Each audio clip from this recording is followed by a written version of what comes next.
On Tuesday, the impeachment trial of President Donald Trump began, and it was, for all intents and purposes, a complete and utter disaster. In fact, White House correspondent Caitlin Collins reported on CNN that former President Trump's was raging at the ineptitude of his lead attorney, Bruce Castor. So let's watch a little bit about that, and then don't worry, we've got more clips. I'm now being told by two people familiar with President Trump's reaction, former President Trump, I should say, that he was deeply unhappy with that performance. He was borderline screaming, according to these two people who are aware of how the president responded to Bruce Castor as he was going forward, making that argument. Though, Wolf, we should point out, this is a legal team that was assembled just a little over a week ago after those other attorneys who were initially supposed to be the ones on the Senate floor making this argument left the team in what was described as a mutual decision at the time. And so they've only had a little over a week to prepare for this. And actually, they were supposed to go in reverse order with David Schoen. Actually, was supposed to make the first argument, but then they swapped, I'm told, at the last minute, which confused a lot of the president's allies. They did not think that was a strong opening argument. And then to have the first attorney admit that he believed the House impeachment managers did a good job also was confusing to a lot of people on the president's team. But yes, Trump was not happy with that performance. He was borderline screaming over what was going on as he was talking to people about this. That's awesome. So, okay, look, to be fair, this is CNN.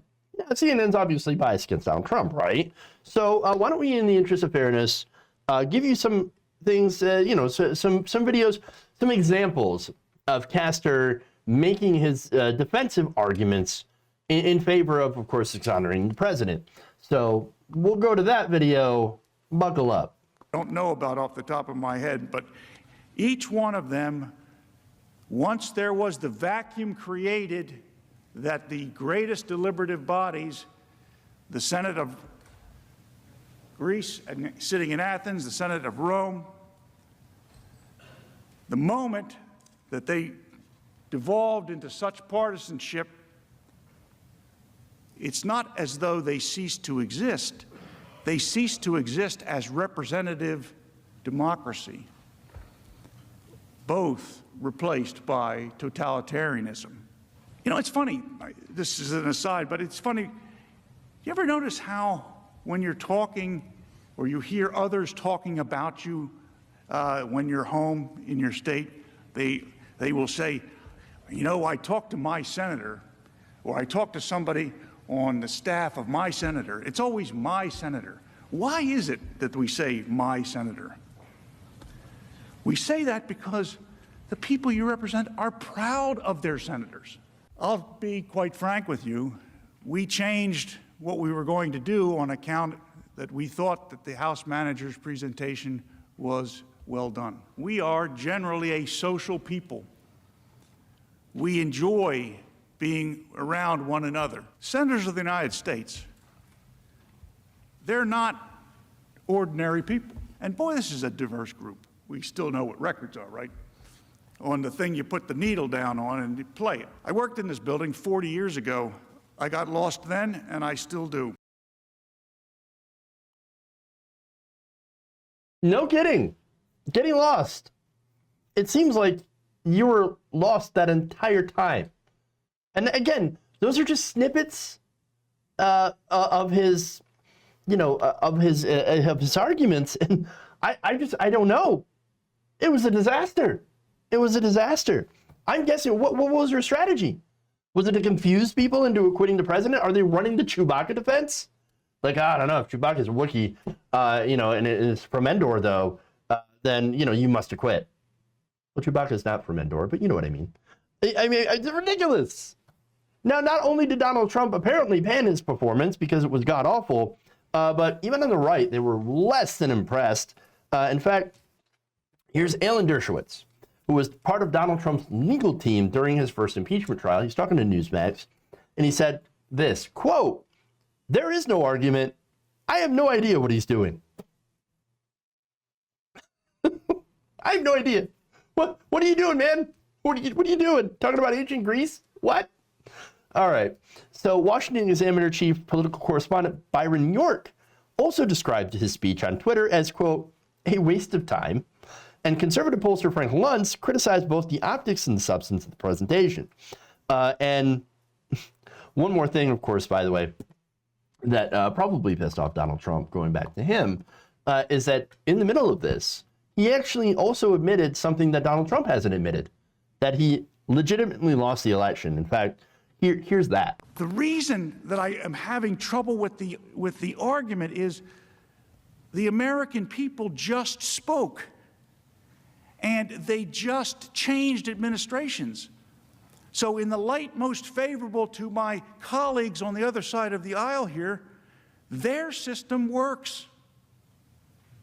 The people are smart enough, in the light most favorable to them, they're smart enough to pick a new administration if they don't like the old one. And they just did. And he's down there at Pennsylvania Avenue now, probably wondering, how come none of my stuff is happening up at the Capitol? That's their argument. Hey, man, look, Trump lost, so why do you got to impeach him? You know, kind of a bad idea. The thing about that, of course, is that Donald Trump is like, no, I don't admit that I lost. Yeah, fraud. That's why he got rid of his first team.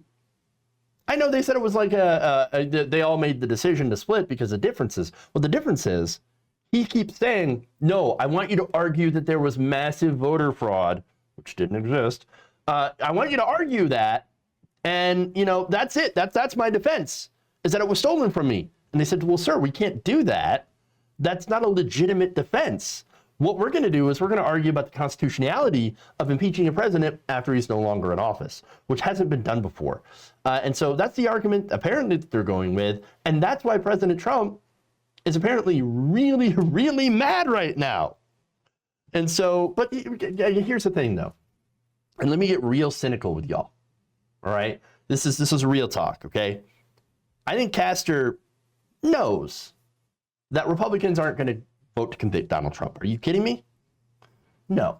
I think maybe he's just BSing because he knows what the outcome is going to be. He doesn't have to make a real argument because they're not going to vote to convict the former president. In fact, all but 6 Republicans voted at the end of Tuesday's proceeding to end the impeachment trial on the basis of unconstitutionality, right? That's what they're going with. That's their argument. And that's why ultimately President Donald Trump, former President Trump, is not going to get convicted. And that's it. I mean, even one of the Republican senators who voted to end the impeachment trial, John Cornyn of Texas, here's what he acknowledged about Castor's case. Quote, the president's lawyer just rambled on and on. I've seen a lot of lawyers and a lot of arguments, and that was not one of the finest I've seen. You compare that to what Jamie Raskin had presented, like a 10-minute long video of Donald Trump inciting, as well as video of the rioters going through, doing violence, breaking windows, all that stuff. I mean, that was incredibly powerful. And, you know, compared to this is just nothing. This is rambly gobbledygook. But again, Republicans don't care.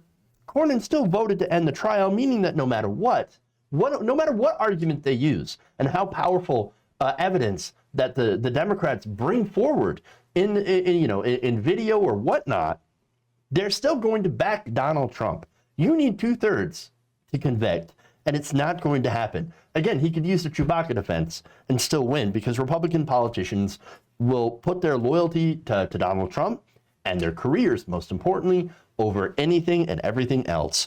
And as far as Trump is concerned, he's only big mad because this guy's not talking about non-existent voter fraud that never happened and is actively undermining him in front of an audience, and also probably didn't get good ratings and good reviews, which again is one of the only things that the president actually cares about. He's not in any real danger of being convicted, and being actually impeached. And so he's not worried about that.